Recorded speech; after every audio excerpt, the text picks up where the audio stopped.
क्या आपको पता है कि न्याय देने वाले जस्टिस खुद भ्रष्टाचार और यौन उत्पीड़न के आरोपों से एक घिरे रहे हैं। आप सोच भी नहीं सकते कि कोई जज अपने पद और रुतबे का इस्तेमाल करेगा, पर ऐसा हुआ।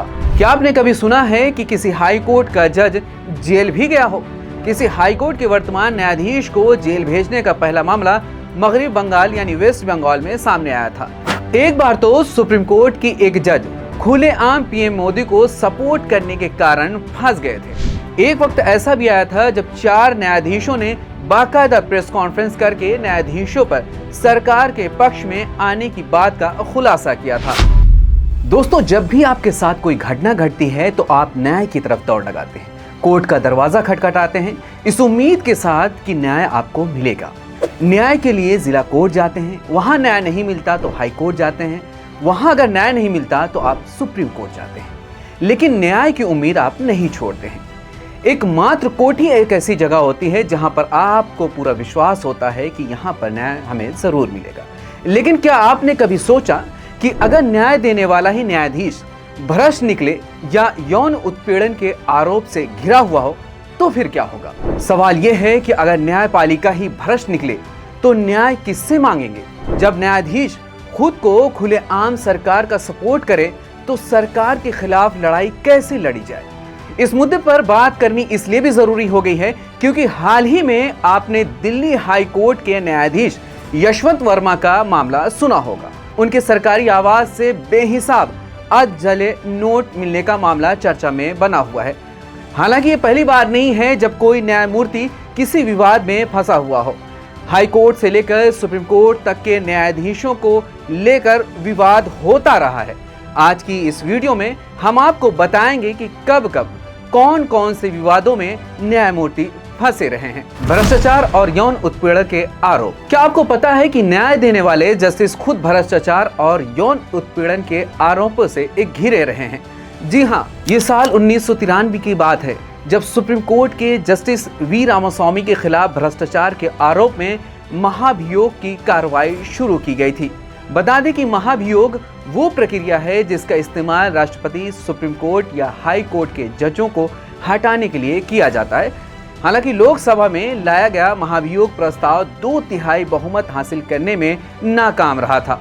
सुप्रीम कोर्ट के पूर्व न्यायाधीश न्यायमूर्ति रंजन गोगोई भी साल 2019 में विवादों में आ गए थे जब सुप्रीम कोर्ट की एक पूर्व स्टाफ ने उन पर यौन उत्पीड़न का आरोप लगाया था। वैसे तो इन हाउस जांच ने उनको तो क्लीन चिट दे दी थी, लेकिन इनमें पारदर्शिता के अभाव के कारण आलोचना का सामना करना पड़ा था।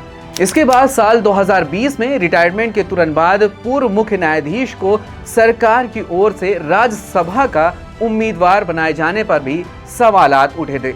इससे न्यायपालिका की स्वाधीनता पर भी चिंता जताई गई थी। आर्थिक और पद के दुरुपयोग का आरोप।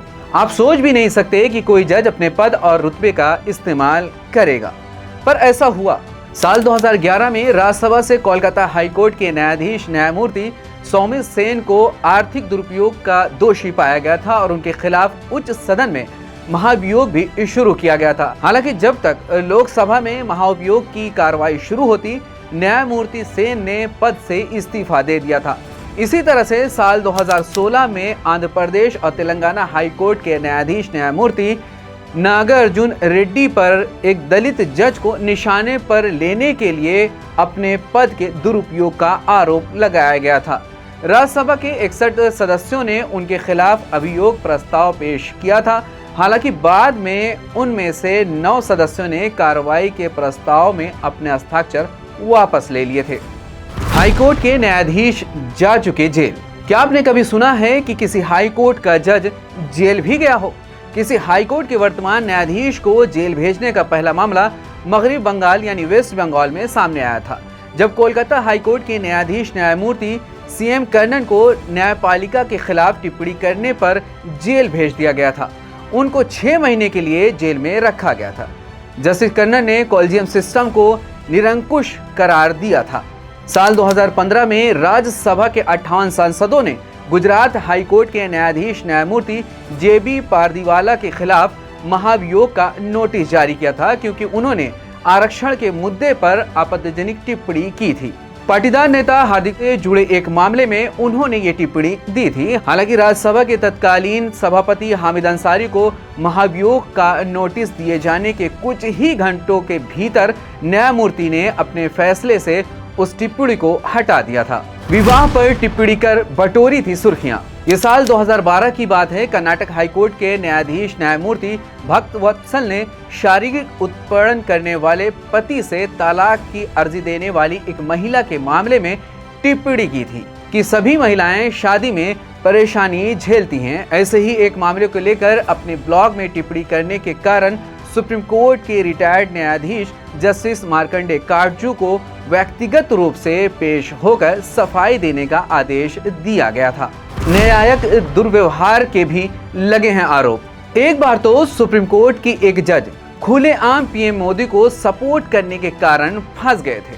दरअसल हुआ कुछ यूं था कि सुप्रीम कोर्ट के न्यायाधीश जस्टिस अरुण मिश्रा ने साल 2020 में अपने पद पर रहते हुए प्रधानमंत्री नरेंद्र मोदी को विजयी नेता बताकर पूरी न्यायपालिका के पक्षपात होने पर विवाद खड़ा कर दिया था। फिर भूमि अधिग्रहण के एक मामले में सरकार के पक्ष में फैसला देकर उनको एक बार फिर न्यायिक पक्षपात के आरोपों का सामना करना पड़ा था। सुप्रीम कोर्ट के पूर्व मुख्य न्यायाधीश न्यायमूर्ति दीपक मिश्रा के खिलाफ साल 2018 में विपक्ष पार्टियों ने न्यायिक दुर्व्यवहार के आरोप में महाभियोग प्रस्ताव पेश किया था। हालांकि ये प्रस्ताव खारिज कर दिया गया था। न्यायमूर्ति दीपक मिश्रा का नाम प्रसाद मेडिकल कॉलेज के घूस मामले को लेकर सामने आया था और इस मामले पर उन पर आरोप भी लगा था। प्रेस कॉन्फ्रेंस कर मुख्य न्यायाधीशों पर लगाए गए थे आरोप। एक वक्त ऐसा भी आया था जब 4 न्यायाधीशों ने बाकायदा प्रेस कॉन्फ्रेंस करके न्यायाधीशों पर सरकार के पक्ष में आने की बात का खुलासा किया था। ये मामला साल 2018 का है जब न्यायपालिका में एक जबरदस्त विवाद खड़ा हो गया था। उस दौरान सुप्रीम कोर्ट के 4 न्यायाधीशों जस्टिस जे चलमेश्वर, रंजन गोगोई, मदन लोकर और कुरियन जोसेफ ने एक प्रेस कॉन्फ्रेंस की थी। इसमें आरोप लगाया गया था कि सरकार के पक्ष में मुख्य न्यायाधीश गलत ढंग से मामलों का आवंटन करते हैं।